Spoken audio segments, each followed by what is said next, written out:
Hello students, how are you all? Hope you all are fine and safe at your place and using your time in studies. First of all, I would like to congratulate you all of you for new education policy 2020. तो आज मैं आप लोगों के लिए highlights लेके आई हूँ NEP 2020 की। तो चलिए बात करते हैं क्या है ये NEP 2020। तो स्टूडेंट सबसे पहले मैं बता देना चाहती हूँ कि एजुकेशन पॉलिसी एग्जैक्टली होती क्या है, क्योंकि बहुत से लोगों के मन में ये विचार होगा कि एजुकेशन पॉलिसी हम कहते किसे हैं। तो यहाँ पे जैसे कि आप पॉइंट वाइज पे देख रहे हो, तो ऐसा कुछ भी कलेक्शन जो लॉ का हो सकता है, रूल का हो सकता है, जिसके माध्यम से हम किसी भी कंट्री के एजुकेशन सिस्टम को गवर्न करते हैं। लाइक अगर मैं यहाँ पे हाईलाइट करना चाहूँ तो ये लॉ है, ये रूल है जो कि गवर्न करता है किसी भी एजुकेशन सिस्टम को। दूसरा पॉइंट जो है वो ये कहता है कॉम्प्रिहेंसिव फ्रेमवर्क, ऐसा फ्रेमवर्क जो कि कॉम्प्रिहेंसिव होता है, उसमें व्यापकता होती है, समग्रता होती है। और वो गाइड किसको करता है? गाइड करता है development of education in the country. किसी भी देश की एजुकेशन सिस्टम को एक तरीके से गाइड करने का ऐसा फ्रेमवर्क होता है व्यापक। तो उसमें हर पॉइंट पे हम बात करेंगे, प्री प्राइमरी से लेके हायर एजुकेशन तक सब चीजों पे जब हम बात करते हैं तो वो होता है आपका एजुकेशन पॉलिसी। ये तो हो गया क्लियर। अब हम देखते हैं कि जो हम 2020 की बात कर रहे हैं, नेशनल एजुकेशन पॉलिसी 2020, वो किस नंबर की है, यानी कि कब आई। तो राइट हैंड पे स्टूडेंट जो आप इमेज देख रहे हो उससे आपको काफी कुछ क्लियर होगा कि आफ्टर इंडिपेंडेंस इंडिया की जो एजुकेशन पॉलिसी आई है वो सबसे पहले आई है 1968 में, देन उसके बाद 1986 में। और ये है जिस पे हम आज बात कर रहे हैं, वो है हमारी थर्ड एजुकेशन पॉलिसी 2020 की।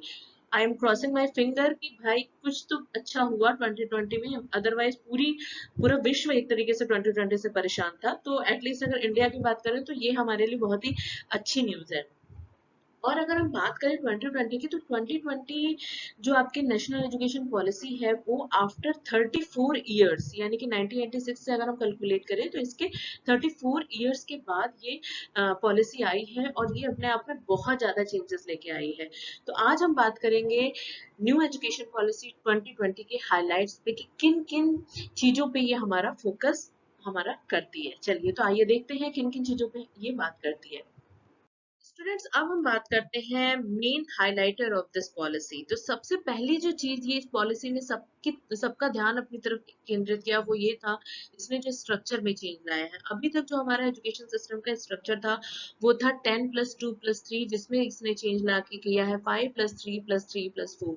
अब यहाँ देख सकते हो, और ये जो 4 स्टेज का इनका स्ट्रक्चर है उसमें 5 इयर्स जो है उसे फंडामेंटल स्टेज कहा जाएगा, 3 ईयर जो है स्टार्टिंग वाला उसे प्रिपरेटरी स्टेज कहा जाएगा, then middle stage and last one is secondary stage. तो ओवरऑल क्या क्या है इन स्टेजेस में वो हमें जानना बहुत जरूरी है, बिकॉज आप सब बनने वाले हो टीचर और हम सब एजुकेशन फील्ड से रिलेटेड है। तो फ्यूचर में जो आने वाली हमारी जनरेशन है उसको क्या मिलने वाला है, तो हमें ये चीज जानना बहुत जरूरी है। तो आइए इस पे थोड़ा सा फोकस करते हैं, जानते हैं कि एग्जैक्टली है क्या। तो आप यहाँ पे जो राइट हैंड में इमेज देख रहे हो स्टूडेंट, उसमें हम क्लियर करेंगे।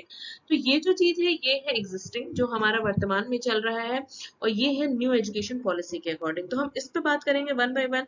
तो सबसे पहली जो चीज है फंडामेंटल स्टेज, ये क्या है? फंडामेंटल स्टेज को इन्होंने दो कैटेगरी में बांटा है। पहला है 3 साल का, दूसरा है आपका 2 साल का। यहाँ पे आप देख रहे हो स्टूडेंट, ये है 3 साल का, देन उसके बाद 2 साल का फंडामेंटल। तो सबसे पहला जो 3 साल होगा उसमें बच्चा 3 से 6 साल की एज का बच्चा जाएगा, और उसमें वो आंगनबाड़ी के हिसाब से या प्ले वे मेथड के हिसाब से प्री प्राइमरी वे में वो सीखेगा। जैसे ही वो अपना 6 साल कंप्लीट करेगा फिर उसको फर्स्ट क्लास में एडमिशन दिया जाएगा, जो जहाँ पे उसकी एज होगी 6 से 8 साल की। तो 1 और 2 क्लास वो फंडामेंटल लेवल पे ही देगा, जिसमें बिल्कुल भी बस्ते का बोझ नहीं होगा। बच्चा खेल खेल के माध्यम से लर्निंग बाय डूइंग वे से सीखेगा, जिसमें जो ये पॉलिसी फोकस करेगी मल्टी लेवल प्लेइंग पे रहेगा, एक्टिविटी बेस्ड लर्निंग पे ये ज्यादातर फोकस करेगी। अब हम देखते हैं second stage, preparatory stage. Preparatory stage में बच्चे की जो एज होगी वो होगी आपके 8 से 11 साल। तीन साल तक इसमें व्यतीत करेगा बच्चा, तीसरी क्लास से लेके 5वीं क्लास तक। और इसमें जो फोकस होगा वो प्ले है, डिस्कवरी है, activity based learning and interactive classroom method, जिसमें कि बच्चा ग्रुप मेथड से कुछ करके या डिस्कवरी करके चीजों को सीखेगा। तो it is also very good thing. और इस चीज पे बहुत से जो फिलोसफर है, चाहे वेस्टर्न फिलोसफर देख लीजिए चाहे इंडियन फिलोसफर्स को देख लीजिए, उन्होंने बात करी है कि बच्चे जब करके सीखते हैं, कॉग्निटिव वे यानी कि अनुभव करके जब सीखते हैं, तो वो चीज सही सीखते हैं और उनको सही नॉलेज होती है। ये हो गई प्रिपरेटरी स्टेज। अब हम पहुंचते हैं अपना थर्ड स्टेज पे, जो कि 3 साल की अगेन है। क्लास 6 से लेके 8 तक की क्लास बच्चा इसमें व्यतीत करेगा और उसकी जो एज होगी वो 11 से लेके 14 साल तक की होगी। 11 से लेके 14 साल तक की होगी और इसे मिडिल स्टेज कहा गया है। और इसमें एक्सपेरिमेंटल लर्निंग होगी, यानी कि बच्चे प्रयोग के माध्यम से सीखेंगे in the science, mathematics, art, social science and humanities. And again यहाँ पे मल्टीपल चॉइस रहेगा, वो कोर्सेज में चॉइस कर सकता है जिसमें उसका इंटरेस्ट है वो ले सकता है। एंड लास्ट वन है सेकेंडरी स्टेज, जो कि 4 साल का होगा। यहाँ पे हम देख सकते हैं सेकेंडरी स्टेज 4 साल का है, जिसमें कि बच्चा 9 से लेकर 12 तक की क्लास को कंप्लीट करेगा और उसकी जो एज होगी वो 14 से लेकर 18 तक की होगी। तो जो सेकेंडरी में रहेगा वो मल्टी डिसिप्लिनरी स्टडी रहेगी, ग्रेटर एंड क्रिटिकल थिंकिंग करेगा बच्चा। इसमें फ्लेक्सिबिलिटी रहेगी, student can choose their own subject. बच्चा का जो सब्जेक्ट पढ़ने का मन है वो उसको चूज कर सकता है, बिल्कुल भी उस पर फोकस नहीं किया जाएगा। तो ये एक स्ट्रक्चर है न्यू एजुकेशन पॉलिसी के अकॉर्डिंग 5+3+3+4 की। और इसके साथ ही स्टूडेंट हम एक पॉइंट और यहाँ पे देख रहे हैं, वो है any degree will be 4 year. कोई भी डिग्री अब जो होगी, यानी कि जो भी हम डिग्री लेने वाले हैं वो 3 साल की जगह अब 4 साल की हुआ करेगी। और 4 साल में भी हर साल हमें कुछ ना कुछ मिलेगा, ये नहीं कि आपको 4 साल के बाद ही डिग्री मिलेगी। तो आइए इस पे और बात करते हैं। तो स्टूडेंट कंटिन्यू करते हैं पॉलिसी के हाइलाइट्स में और अब हम पहुंचते हैं अपने नेक्स्ट पॉइंट पे। तो ये कह रहा है 6 ऑनवर्ड्स वोकेशनल कोर्सेज अवेलेबल, जो कि बहुत डिमांड है। हमें बच्चों को एक स्किल बेस्ड पर्सन बनाना है, एक स्किल बेस्ड रिसोर्स बनाना है कंट्री के लिए, तो हमें वोकेशनल कोर्स पे बहुत ज्यादा फोकस करना पड़ेगा। तो 6 के बाद बच्चा कोई भी वोकेशन को चूज कर सकता है जिसमें उसकी रुचि हो।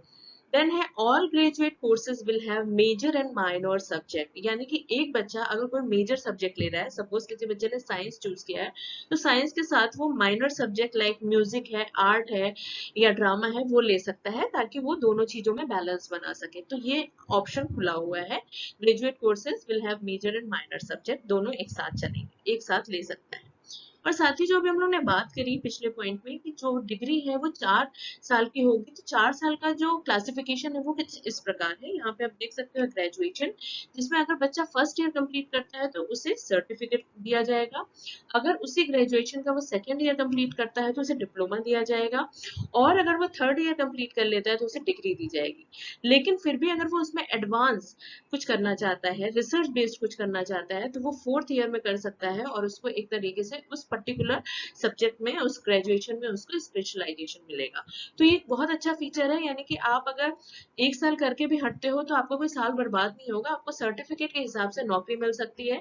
2 साल बाद आप अपने डिप्लोमा के हिसाब से नौकरी के लिए तलाश कर सकते हो, 3 में आपको डिग्री मिल जाएगी और फोर्थ ईयर में आप कहीं ना कहीं उस फील्ड में स्पेशलाइजेशन लेके निकलोगे, जो कि बहुत ही अच्छा रहेगा। तो इसके हिसाब से आपका कोई भी साल बर्बाद नहीं होगा।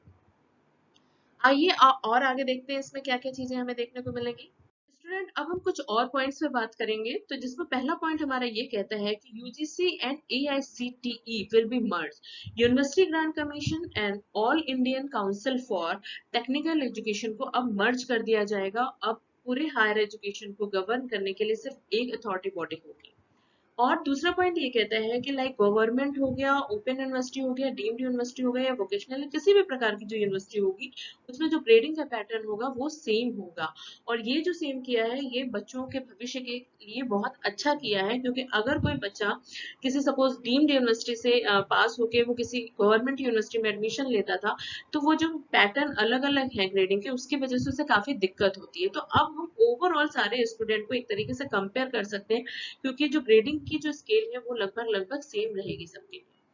नेक्स्ट पॉइंट ये कह रहा है multi entry and exit from any subject, किसी भी कोर्स से सब्जेक्ट से बच्चा एंट्री ले सकता है और एग्जिट कर सकता है, ये उसकी चॉइस है। अगर उसे समझ में नहीं आ रहा तो उसमें से एग्जिट कर सकता है, और कोई दूसरा कोर्स उसे पसंद आ रहा है तो वो कभी भी उसमें एंट्री ले सकता है।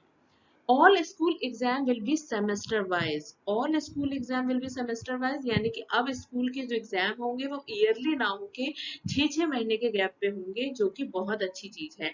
क्योंकि सपोज अगर बच्चा 6 महीने में अच्छा अचीवमेंट नहीं कर पा रहा है तो हम उस पर आगे आने वाले 6 महीने में ज्यादा मेहनत कर सकते हैं और उसकी बेहतरी के लिए प्रयास कर सकते हैं, जो कि हम साल के अंत में अभी तक पहचान पाते थे, अब वो हम 6 महीने में ही जान सकते हैं। And syllabus will be reduced to core knowledge of any subject. Core knowledge से तात्पर्य ये है कि किसी भी विषय के अब हम बेसिक नॉलेज को जानेंगे। सब्जेक्ट्स बहुत ज्यादा नहीं होंगे, कम होंगे, लेकिन उसमें इन डेप्थ नॉलेज की तरफ ये फोकस्ड होगा। And focus on practical and application based knowledge. अगर मैं इसकी बात करूंगी तो practical and application is the demand of time. अगर आप में ये क्वालिटी नहीं है तो आप कहीं पर भी स्टैंड नहीं कर सकते हो। तो वो चीज लाने के लिए, यानी कि समय के अनुसार आने वाले जनरेशन को चलाने के लिए ये चीज बहुत जरूरी है कि उनमें प्रैक्टिकलिटी डाली जाए, उनमें एप्लीकेशन डाला जाए, तो it is also very good thing. आइए कुछ और पॉइंट्स पर अब हम बात करेंगे। स्टूडेंट, अब हम कुछ और पॉइंट्स पे एनईपी की बात करेंगे। तो सबसे पहली चीज जो बहुत इंपॉर्टेंट है वो है यूनिवर्सलाइजेशन ऑफ एजुकेशन, यानी कि शिक्षा का सार्वभौमिकरण। सार्वभौमिकरण से तात्पर्य है सभी को शिक्षा प्राप्त होना। जो भी उस ईयर एज के बच्चे एलिजिबल हैं उनको शिक्षा मुहैया कराना। तो ये कह रहा है कि यूनिवर्सलाइजेशन ऑफ एजुकेशन पे फोकस रहेगा, और साथ ही साथ pre primary to secondary level जो है वो 100% GER यानी कि ग्रोस एनरोलमेंट रेशियो का एक तरीके से प्लानिंग है 2030 तक। यानी कि आगे आने वाले 10 सालों में 2030 में जो ग्रॉस एनरोलमेंट रेशियो है वो 100% होगा।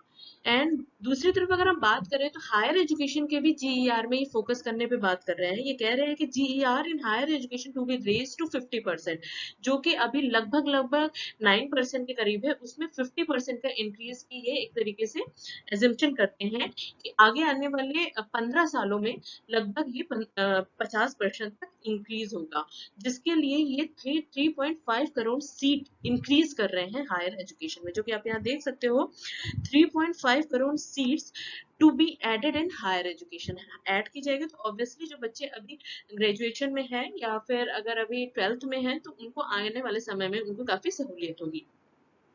एंड नेक्स्ट ये कह रहे हैं no rigid separation between academic stream, extra curriculum, vocational stream and school. ऐसा कोई सेपरेशन नहीं रहेगा। जैसा कि अब हम लोग ने मेजर और माइनर की बात की थी, तो मेजर सब्जेक्ट के साथ हम कुछ कुछ माइनर सब्जेक्ट भी लेंगे जिससे कि बैलेंसिंग रहे, और बच्चे का जिस चीज में एक्स्ट्रा करिकुलर एक्टिविटीज में अगर इंटरेस्ट भी है तो वो मेजर सब्जेक्ट के साथ साथ वो चीज कर सकता है। And NEP 2020 will bring 2 crore out of school children back into the mainstream। यानी कि 2 करोड़ ऐसे बच्चे जो कि एजुकेशन सिस्टम से एक तरीके से हट गए हैं, अपव्यय और अवरोधन हो सकता है उसकी वजह से, तो उनको मेन स्ट्रीम में लाना भी इसका एक तरीके से फोकस है।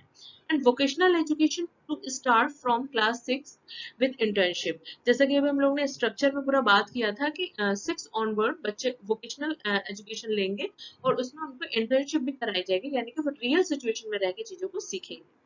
एंड स्ट्रक्चर पे हम लोग ने काफी कुछ बात कर ली है, और यही ये कह रहा है कि new 5+3+3+4 education curriculum with 12 year of schooling and 3 year of anganwadi and pre schooling.